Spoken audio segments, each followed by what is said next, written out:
अनुसूचित मोर्चा सम्मेलन में डिप्टी सीएम दिनेश शर्मा ने विपक्ष पर जमकर हमला बोला है। उन्होंने कहा कि सपा बसपा कांग्रेस सिर्फ जनता को अपनी बोली बातों और वादों से लुभाने का प्रयास कर रही है। दिल्ली वाली पार्टी के दो वंशज हैं जो घूम घूम कर जनता से कुछ मिल जाए इसके प्रयास में जुटे हैं। उन्होंने और कुछ क्या कहा, आइए आप भी सुनिए। देखिए, अनुसूचित मोर्चा का जो एक अभियान है वो लगातार चल रहा है और विभिन्न वर्ग और समाज के लोग तेजी के साथ भारतीय जनता पार्टी के साथ में जुड़ रहे हैं। आज पूरे प्रदेश में जिस प्रकार से भारतीय जनता पार्टी के पक्ष में लोगों का आकर्षण है वो विपक्ष में डर पैदा कर रहा है और विपक्ष अनर्गल प्रलाप करके झूठे वायदे, झूठे आरोप और विभिन्न प्रकार के एक तरीके के अफवाहें उड़ाकर वो मतदाताओं को प्रभावित करने का सपना देख रहा है। यहाँ के लोगों ने यह दिखा दिया है कि हर जाति और हर वर्ग का व्यक्ति बीजेपी के साथ है।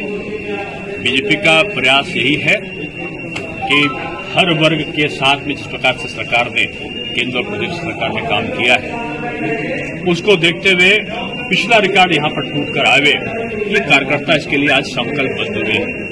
मुझे खुशी है कि सुदूर कोनों से लोग चुने हुए प्रतिनिधि आते हैं और इतना अभूतपूर्व समागम रहता है। ये सारे लोग मिलके संकल्पबद्ध होते हैं कि सपा की जातिवादी और सांप्रदायिक नीतियों के विरुद्ध, कांग्रेस की विघटनकारियों की नीतियों के विरुद्ध, बसपा की संकीर्ण विचारधारा के विरुद्ध और ये छोटे कुछ ऐसे अलग अलग प्रदेशों से आने वाले दल हैं जिनका उत्तर प्रदेश से कोई संबंध ही नहीं, केवल उत्तर प्रदेश में विभाजन का सपना देखते हैं। ऐसे लोगों के खिलाफ जो एकजुटता का भाव दिख रहा है, लगातार भारतीय जनता पार्टी के प्रति समर्थन बढ़ रहा है, मैं समझता हूँ अभूतपूर्व है। हर दल की अपनी रणनीति है, लेकिन एक चीज मैं बता दूं आपको, पिछले बार यही दल के लोग पिछले से पिछले बार कांग्रेस के साथ समझौता करी थी, सपा मिलकर लड़ी, बीएसपी ने बाहर से समर्थन दिया, तीन बड़े दल मिले, हार गए। उसके बाद बीएसपी के साथ सपा मिली, सबसे बड़ा दल था, कांग्रेस ने बाहर से समर्थन दिया, तीनों हार गए।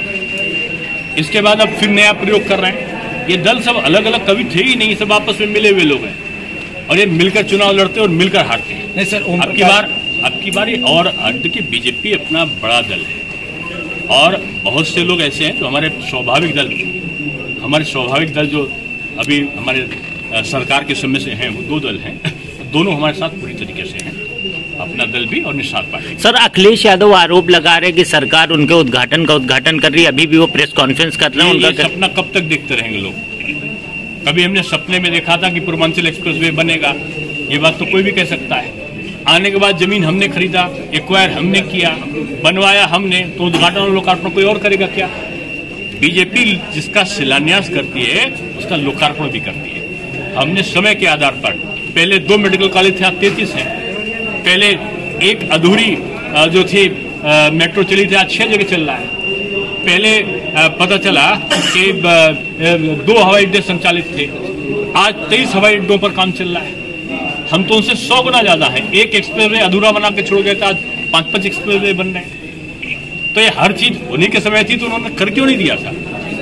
ये मैं समझता हूं कि आज अपने न कर पाने का जो उनको दुख प्रकट करना चाहिए था लोगों को, जो पिछली सरकारों के लोग थे, उसके दुख प्रकट और अफसोस प्रकट करने का के बजाय इस प्रकार का अगर आरोप लगा रहे हैं तो अच्छा नहीं है। मैं समझता हूँ जनता सब जानती है किसके समय क्या हुआ। हाँ, उनको इस बात की, पिछली सरकारों के जो लोग हैं उनको इस बात का दुख प्रकट करना चाहिए कि माफिया तंत्र जनता पर हावी थे और जनता का उत्पीड़न हो रहा था, महिलाओं का अपमान हो रहा था, लोगों से वसूली और अपहरण का एक रोजगार बन गया था।